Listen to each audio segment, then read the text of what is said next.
Hello, my name is Kelsey Simmons, and I am seeking a $500,000 investment in my business salon on the go. It's a mobile salon that offers the convenience working professionals need, and we park at certain locations around the busy business district in downtown Salt Lake City, and you can book through our online booking website. We're working on making our booking mobile friendly as well. You can get your haircut done in less than 20 minutes, so you can get it done on your lunch break. No more waiting, driving, or spending your after-work hours getting a necessary service done. So our minimum viable product, we've developed a website that offers convenience in booking your appointment. We have a 30-minute sections in order to accommodate the service, sales, and sanitizing in between clients, especially during COVID. Our website is simple to navigate and allows clients to reach us directly. So our market sizing and key insights. So our market size is around 606,869 to be exact.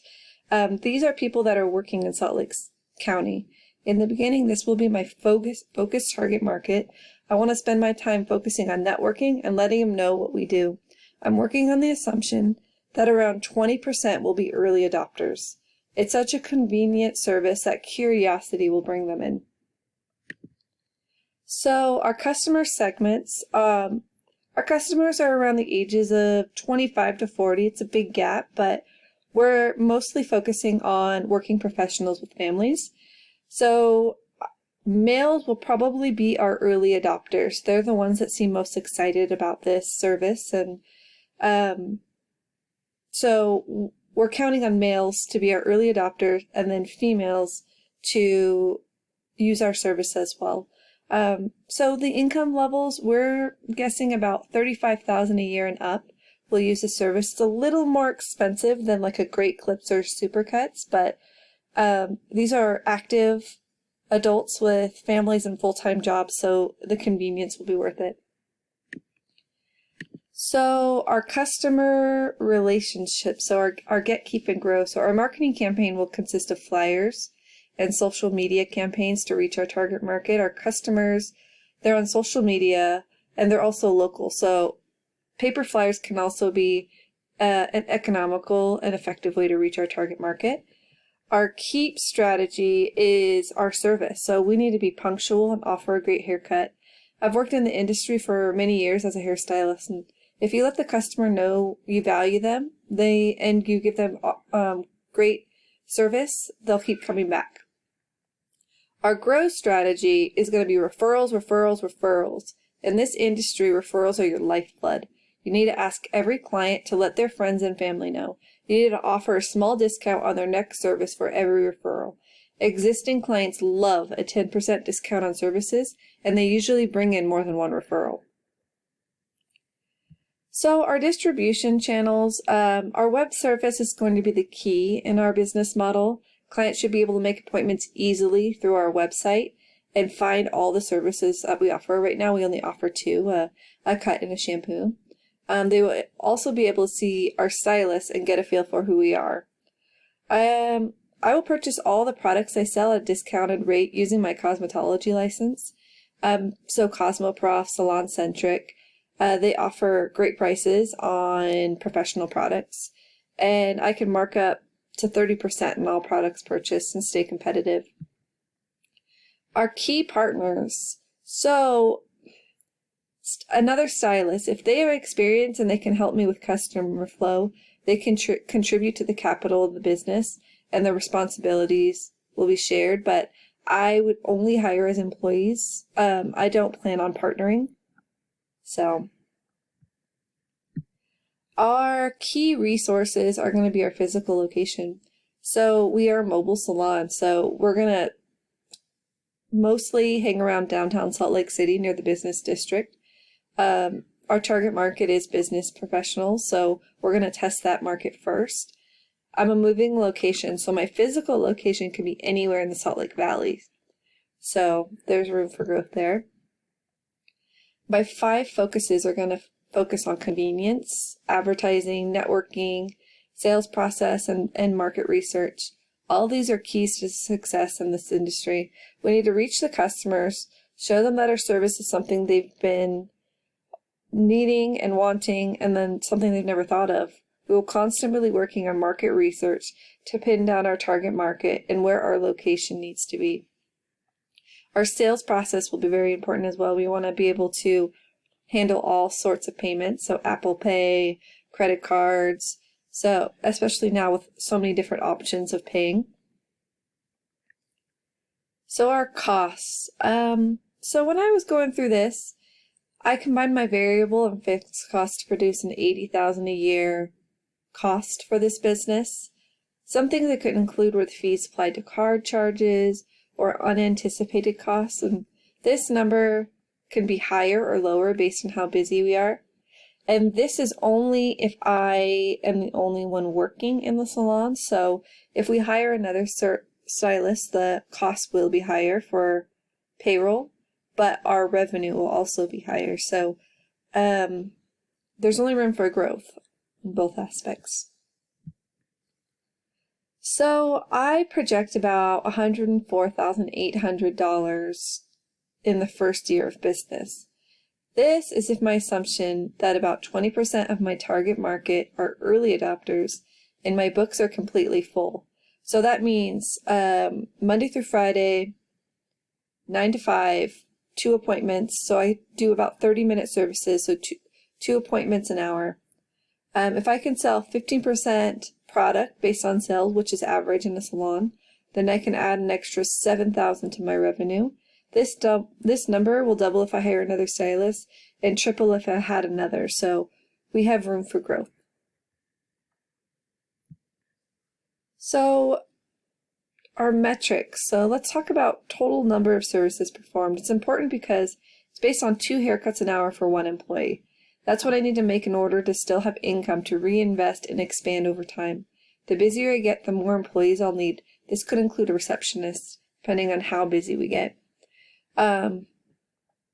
I projected about $115,000 is what I need to grow and expand. So that's a number I'll have to be looking towards.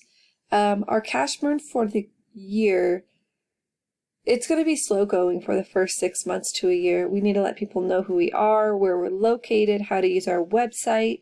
We need people to use it and then tell their friends. So I have to keep my cash burn as low as possible. So this means that this was part of the decision of me being the only stylist and not having to worry about payroll. I can't afford to hire right away unless I get a bigger loan. So our average retail selling price, I'm marking all product 30%. I said 25% previously when I started throwing this idea around, but I changed my mind after seeing how much sales tax and commissions ate up my profit. So stylists will make a 10% commission on any product sale. That incentivizes selling for the stylists, and it also provides a great product for our clients, so it's a win-win. It's going to be a very important part of my metrics because it will help offset the new growth needed to survive. So just a 30% markup on all products, it's an easy way to get cash. Our employee retention.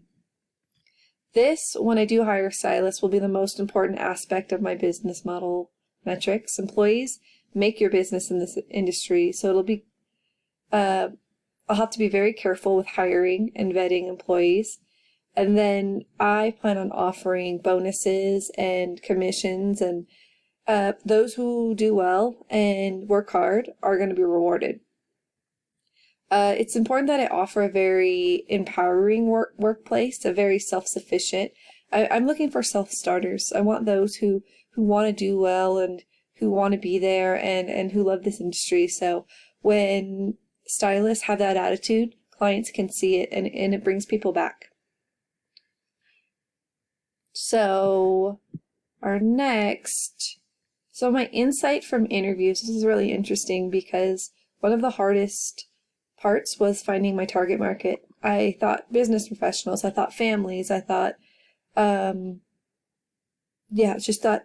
thought everybody at one point, but I really locked down that men are my early adopters. Men seem more excited about this service. Women are more loyal to their stylist they've been seeing for 7-8 years. So men are more likely to use this service, and they love the convenience of the online booking. The price point is spot on at $25, but I can actually go a little bit higher. I can go up to as much as $32 without people pushing back on that. Only one person said that it was too expensive at $25. So location was another problem. There's a huge working population in Utah County because of the tech industry growing there. I might need to consider spending a few days a month down there to accommodate that market and let them know that what I do, and if I ever do want to franchise or break out, just to have my name known in the valley. The biggest worry was about staying on schedule. So I have to make sure that I have a cushion so I don't fall behind on time, because the most important aspect of my business is convenience. So I got to make sure I stay on time.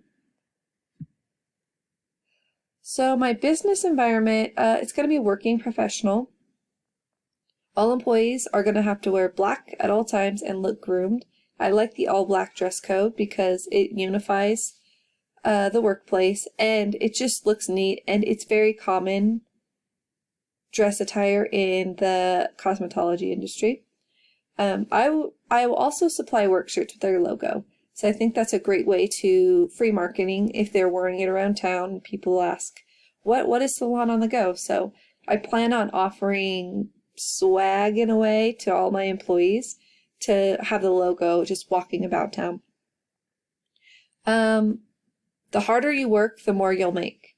So that's definitely what my employees will know. If they work harder, if they show up ready to work, they're going to make more commissions. The more haircuts they do, the more commission they make, the more tips they make. So, and I also want to offer bonuses when they hit milestones. So, our SWOT analysis, or strengths. We are offering service that isn't out there yet but seems needed, so it'll make life a little easier for our target market. Customer service is our big push. Our weakness is our price point, $25 for a haircut, and our cost of labor, product, and electricity, water. Labor is our biggest expense, but I will be the only stylist starting out, so everything I make can go back in business for a while. Our infrastructure or opportunity, our key resources are relationship with business owners in the area. We won't offer any monetary incentive, but show them how this improves the lives of their employees. So they'll always look professional and put together. They will get to go home to their families and not feel like work and errands are keeping them from spending time with their families. So our threat is our customer interface. Starting out, this will be the biggest challenge. How to convince people to try out this new idea is going to be a struggle. I plan on using social media to spread the word and make videos showing what we're about and what we're doing to change the industry. We are all about quality and time management. Our segment is on social media on a daily basis. Buying ads to reach them is key. So my initial canvas to final canvas was my revenue was initially going to be a competitive pricing strategy. Then I realized that wouldn't work with my cost structure, so I moved to value-based pricing. My prices are a little higher, but I offer a service that isn't out there yet. My revenue stream was going to be solely service sales, but I've added product to that for customer convenience and to boost my revenue. The customer segment can still change, but I'm targeting business professionals. Before I was considering families, but that would increase my costs on the fuel and truck maintenance, so I decided against that. So this is my business model canvas. I think the one thing set in stone is my value proposition. Quality haircuts brought to you. We come to you so you can cut commute time and stress out of frequently needed service. But I think I have to be ready to pivot on almost everything else, because this is a new business. Like, it's never been done here, especially in the Valley. It's been done in bigger cities, but not at the scale that I'm planning. So I hope that you'll consider investing in Salon on the Go. So thank you for your time.